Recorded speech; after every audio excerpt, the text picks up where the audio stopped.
What's up, everybody? Welcome back to the Masters Fantasy Podcast, brought to you by mastersfantasyfootballleagues.com. My name is Jonathan, commissioner here at Masters Fantasy Leagues. Joining me today, as always, our senior draft coordinator, DOC, the Doc. What's up, man? How you doing?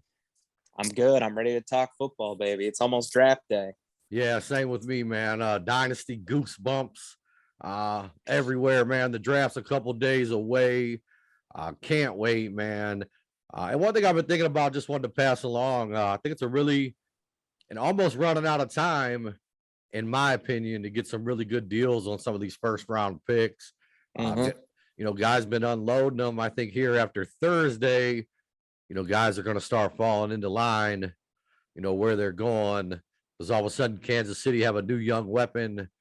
Green Bay, a possible number one. I just think some of these draft picks are going to start to become more valuable after the draft.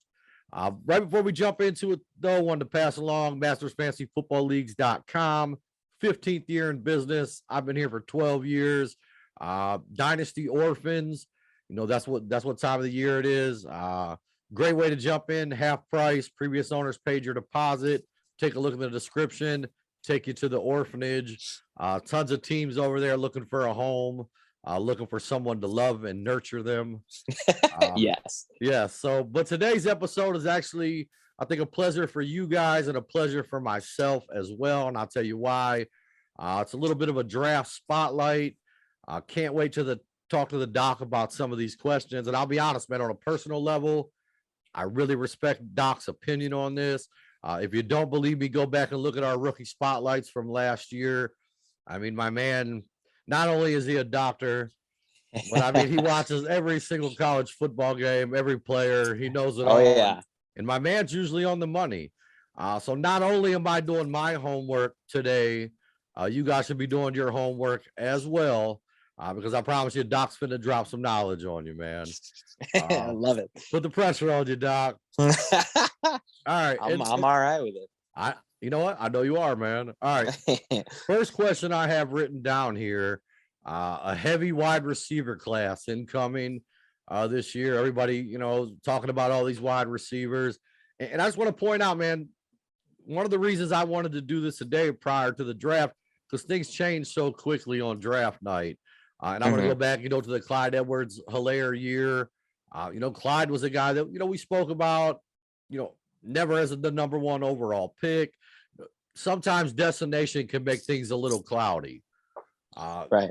And I think if you look back at that draft class, and I'm not saying it's going to be this way this year, but I think if you look back at that draft class, you would have just been better off sticking with the talent over the destination. And that's why I want to ask you today about some of these prior, to getting cloudy with destination, which I do think is important. But right. I think it's good to know some of this stuff going in. So, Doc, going into this Thursday night, like I said, heavy draft, heavy class, wide receivers. Today, prior to destination, who was your number one wide receiver in this draft class and why? Well, it's kind of a toss-up for me. It's close between Drake London and Garrett Wilson, your Ohio State Buckeye. I like them for different reasons. I think Wilson's kind of got that, that big play, can make something happen after the catch that we see guys like, Jamar Chase have kind of, it's that kind of skill set that you're getting with Wilson that you really like, his ability to create some big plays after the catch. And have Drake London, have you seen that Debo commercial? Where they was talking about Garrett Wilson. If you guys haven't seen that at home, check it out, man. Gave me goosebumps. I'm a Buckeye though, but go ahead. I'm sorry, Doc. No, hey, I saw that commercial. I liked it. Drake London though, kind of like the complete opposite. Big body, 6'4", 220-ish, I believe. Coming off, I believe it was a dislocated ankle, maybe a fractured ankle. I was one or the other. It could have been both. But so he hasn't really run or anything like that to get a ton of buzz pre-draft. But I still think this guy is incredible. I saw him in person up at ND. I think he had like 15 catches. The only way you could stop him was if you bracketed him He's just such a big body. He knows how to use his body. I mean, I think this is he kind of reminds me of like a Mike Williams, Mike Evans kind of, big body, go up and get it.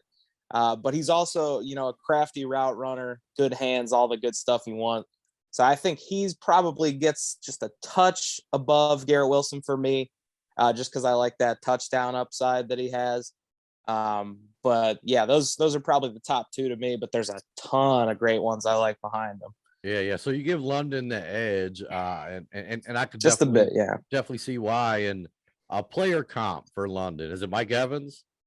Yeah, I think, like Mike Evans, I also kind of like Mike Williams. He Okay. kind of has that play style to him too, where it's, he's not going to blow you away with his speed, but for a guy that size, he's got pretty good speed. And then, yeah, you could just toss it up to him. He'll go get it. So I really like his skill set for that. All right, good to know. Definitely, like I said, wanted to know that prior to the draft, who your number one guy was at wide receiver.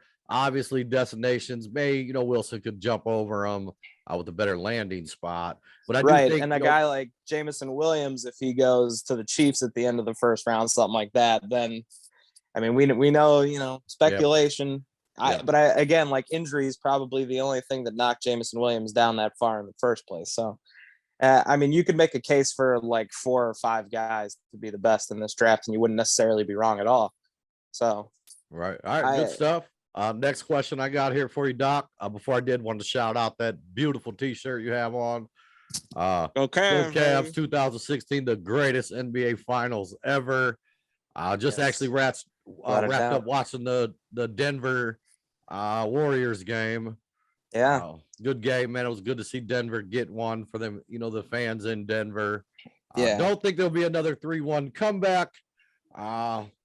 Just wanted to shout that T-shirt out anyway. Greatest NBA Finals ever. All right, next question, man. Moving on to the running back position.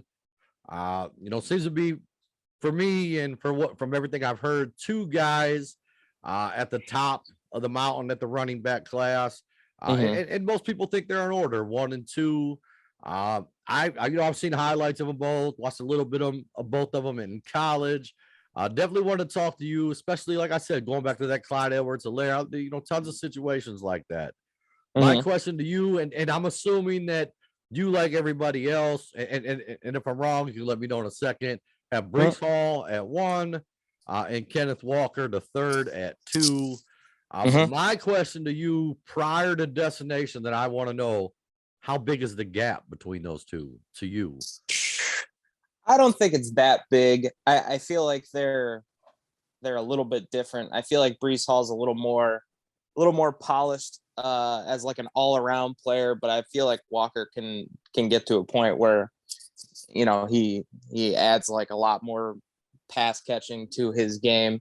Obviously not a ton of that for Michigan State, more just getting the ball and running between the tackles. But I mean, his 40 was very impressive.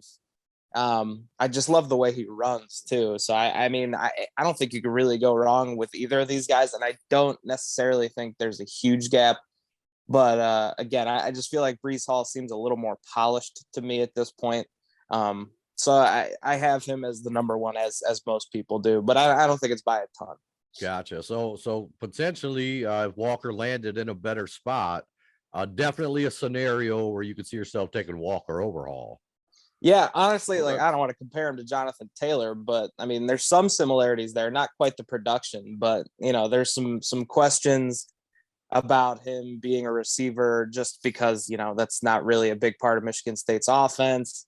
Right. But he's a physical, thick running back who ran a very fast 40, faster than we would have expected. Jonathan Taylor, very similar in many ways. So, I mean, and not saying he's going to be Jonathan Taylor, just there's some similarities there. Yeah, no, and I just want to point out, I think that anytime we're talking about a running back coming out of the NFL and you say, well, he didn't have Jonathan Taylor's production. Yeah, not many people that's do. Not a bad thing, I mean, yeah. Not many guys, if any. I don't know. There's few that have that kind of production. Right, very few. All right, good stuff. Like I said, that's something I wanted to know about those 2 running backs because from everything I've heard, pretty clear at 1 and 2. And I have some, some people have Walker ranked a little higher than others. I definitely wanted to see where you sat on that question. So good stuff, Doc. Appreciate that. Last question I got for you in this draft, man. And I'm, kind of going off the page here.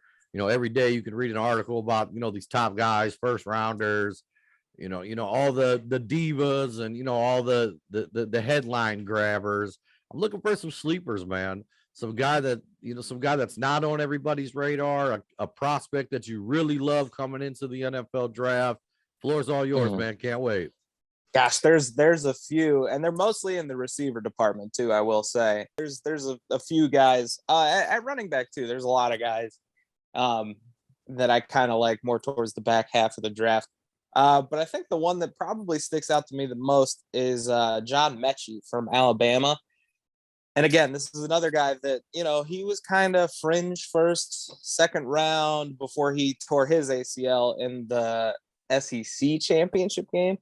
And then Williams tore it in the championship game. But Mechie's a guy that, he's not going to blow you away. He's kind of good at everything, not great at anything kind of guy. But he's a big receiver and played a lot in the slot. So I feel like there's, a good shot he ends up on a team where he could eat a ton of targets once he's healthy. Again, coming off that injury so late in the season, he might not be ready week one, or he might not kind of get going as quickly as he would have healthy. But, I think he's a guy that could produce immediately amongst the rookie receivers, and he'll probably go like late second round, maybe even sneak into the early third in some of your rookie drafts, just because there's so many guys, and he might not even play the first couple of weeks. Okay. So it's a guy to keep your eye on for sure. Again, one of many that I kind of like in that range there too. Gotcha. Good stuff, I got a man. lesser sleeper too. It's not really a sleeper, but I just say watch out for George Pickens. George Pickens from Georgia. I think he has the potential to be the best receiver in this draft class. He was talent-wise kind of on that trajectory, but he tore his knee up, missed all of last season. He had a little bit of like character stuff, some attitude issues, like in game. You saw him do some, little hothead kind of things here and there. But I think talent-wise, if he can stay healthy and put it together, that's the guy I'd watch out for. And I'm sure he's not going super late in first round of rookie drafts anyways. But as a guy that's kind of fringe first round right now, for those reasons, I think the upside on him is tremendous. And I think he's someone I'd be looking at for sure, especially with some of those playoff caliber teams that need receivers in the back half of the first round. He might just fall right into their lap. So could end up being a really big pickup if you can get him at good value in the first. Yeah, both great takes. And I think you're spot on. I think a lot of these guys getting drafted a little bit later may land in the best, possible destinations. And I just want to point that out when I was talking about getting some of these picks prior to Thursday. I think when you see that happen, a guy like Pickens or, Mets all of a sudden in Kansas City or Green Bay or in a great destination, right? That pick, that 1.12, 11, 10, whatever it is, all of a sudden going to be a lot harder to get. Good stuff as always, Doc. Hey, if you guys at home could hit the like and subscribe button, love for you to come be a part of the Masters family. 15 years in business, just hit 700 Dynasty leagues.